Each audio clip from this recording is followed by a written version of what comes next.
If you're a skinny guy trying to bulk, eating pizza, peanut butter shakes, and chocolate muffins, you're not building muscle, you're just getting fat. Guys, I want you to know that in my first few years of lifting, I went from 125 pounds all the way up to 197 pounds because I did a super aggressive dirty bulk. And in this video, I'm gonna show you the exact mistakes that I did so that you can avoid those things and actually do the proper bulk so that you can build muscle without putting on a bunch of fat. So first, I'll cover what you're doing wrong currently, and then what you can do to actually bulk properly. So let's get into it. First things first, eating more isn't enough. You need an actual strategy. So you might have heard things like you need to eat big to get big, or just eat 4,000 calories a day, or just eat more. This is horrible advice because it's not specific. So do not force feed or eat junk. Eating junk food is a short-term fix to hitting your calories. It's actually gonna make your cutting phase a lot more difficult because the junk food is a lot higher in calories, but it'll also make you gain a lot more fat. When it does come time to cut down and strip off all the fat from your bulk, you'll be way fatter than someone who did it properly.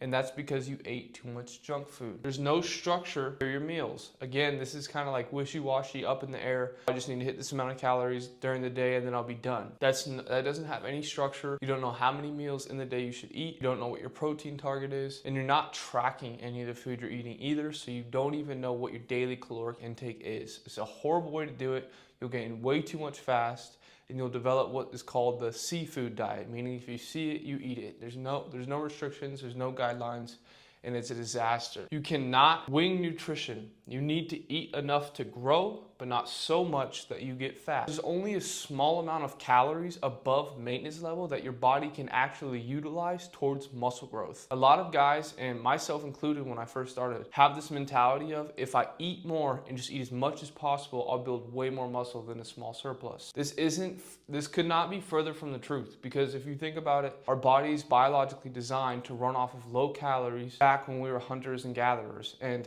if you think about it, some of us had muscular development despite our caloric restrictions. The main drivers towards muscle growth are mechanical tension, progressive overload, and having the right amount of calories and protein to support muscle growth. Okay, so this doesn't mean you need to eat thousands and thousands and thousands of calories just in order to build a little bit of muscle tissue. Your body's a lot more effective of a machine than that. So don't think that you need to eat thousands of calories just to build a little bit of muscle. You only need a small surplus above maintenance in order to build muscle. Dirty bulks equals temporary gains, but long-term cutting. So I kind of covered this already, but when I bulked up to 197 pounds chasing a 200-pound thing, I had to cut for months, you guys. I had to cut for months and months and months. And I ended up actually cutting all the way down to about 170 pounds. So from 125 to 197, back to 170. So I almost had to lose 30 pounds of fat, 30 pounds of pure fat, when I could have done it the right way and just slowly bulked my way up to 170, and I actually would have saved time and built the same amount of muscle. So the only thing that was different is I got to eat a bunch of junk food and treat my body like trash. So now that we've covered what you are potentially doing wrong right now and what I did wrong when I first did it, I'm now going to cover how you can actually bulk properly and what you need to look for when starting your bulk. Like I briefly mentioned before, start with a small surplus of 100 to 300 above maintenance. I'm pretty sure this is going to be a lot lower than you may have heard from other people. You only need a caloric surplus of 100, 300 above maintenance level in order to support muscle growth. So I want you guys to know that the main reason you have a calorie surplus is to fuel your lifts going up in the gym. And if your lifts aren't going up in the gym, then you can start worrying about this number. A lot of people only tell you to up your calories if you stop gaining weight. But if you're bulking, the main point, I really want to get this into your head because I didn't know this for a very long time. The main focus is not gaining weight. Do we want to gain weight? Yes. Is our goal to eventually build more muscle and gain weight? Yes. But our focus needs to be getting stronger on our lifts in the gym, because as a byproduct, we will gain weight and build muscle because of that. So if your sleep's on point, your supplements on point, your diet's on point, you're hitting your protein, all this stuff, and your lifts are still not going up in the gym despite your training intensity being there, you have correct workout plan built, all of these other things are checked, then it's like, okay, yes, I need to up my calories, and eventually you'll have to up your calories, but then you can up them so that you can get heavier lifts in the gym and lift heavier weights. Now, am I saying you shouldn't up your calories if your weight stalls? No, I'm not saying that. You should up your calories if your weight stalls as well, but I'm saying it's not pushed enough that we need to up our calories in order to get stronger in the gym. So I want you guys to understand that as well. You don't only want to up your calories when your weight stalls on the scale, you also want to up your calories if your weights in the gym stall. But it's not just like, oh, you failed one lift, now you need to up your calories 500. No, it's small incremental improvements over a long period of time so that your body has to feel it needs to convert your energy in the gym into actually building muscle. So 100 to 300 above maintenance, like I said, you want to aim for about 1 to 2 pounds a month max. 2 pounds a month is super aggressive. If you're just starting out, you probably can do 2 pounds, maybe a little bit more, 2.2 pounds a month, that's fine too. What you guys need to understand is that building muscle is a relatively slow process. It's not like cutting fat where you can just drop and slice 5 to 10 pounds off in 1 month. You can't just reverse it in the other way and naturally build 5 to 10 pounds in 1 month. Now, you do get newbie gains your first few years of lifting, which will dramatically increase your rate of muscle growth. That will happen on its own, and you don't need to fuel it with a super large calorie surplus in order for that to happen. 1 to 2 pounds a month, 2 pounds is being max.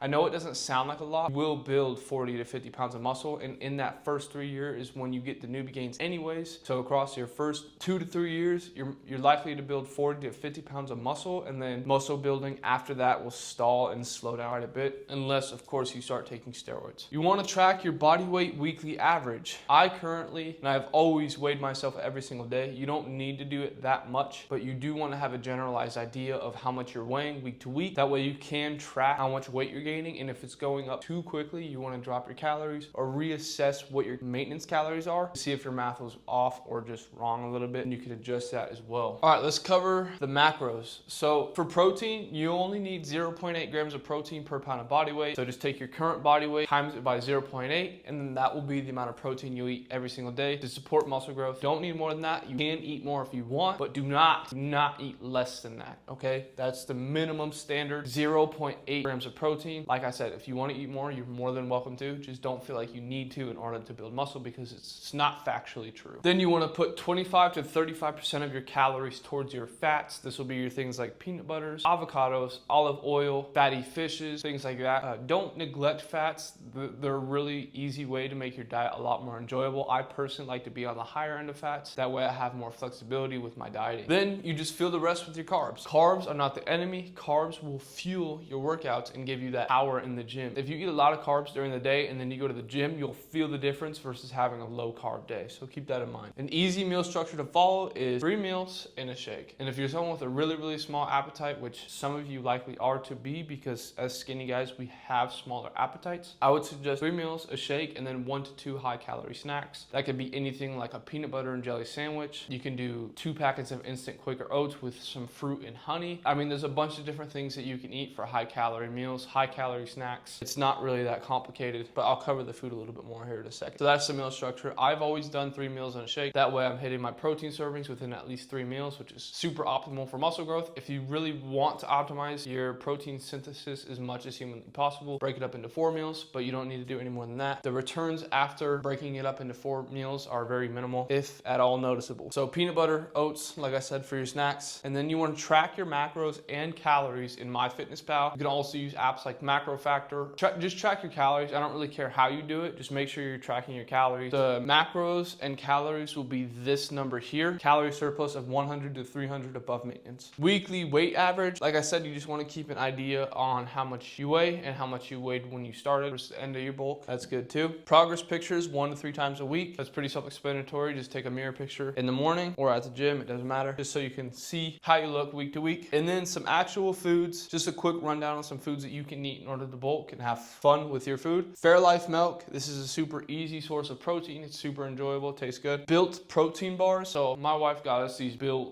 Puff protein bars. They're really good, and she puts them in the fridge. I eat one just every morning. It's at like 17 grams of protein, 160, 70 calories. They're good. They're high protein, high quality. Quaker instant oats. This is one of my favorite sources of carbs because it's easy to eat. It takes 30 seconds to heat up in the microwave, and it's really good if you actually add some fruit and some honey in it. And you can even put a little bit of whipped cream cream on top. It's super good. Panko chicken. I think my wife gets that from Costco, and you just throw it in the air fryer for 15-20 minutes, and it's like a chicken strip kind of. It's super good with some low-calorie barbecue sauce. 100% grass-fed whey isolate. That's just protein powder. Olive oil. You can use olive oil if you're making steak, you're cooking stuff. It's just an easy way to add calories in your food. Even you can throw it in your protein shake if you feel like it. Steak, that's a given. Ground beef, eggs, ratio protein yogurt. Fruits like bananas and strawberries, raspberries or blueberries are also good in the oatmeal. Nuts like macadamia nuts, almonds, Brazilian nuts, all those things are high calories and really enjoyable. Also a good source of fats. Even pistachios,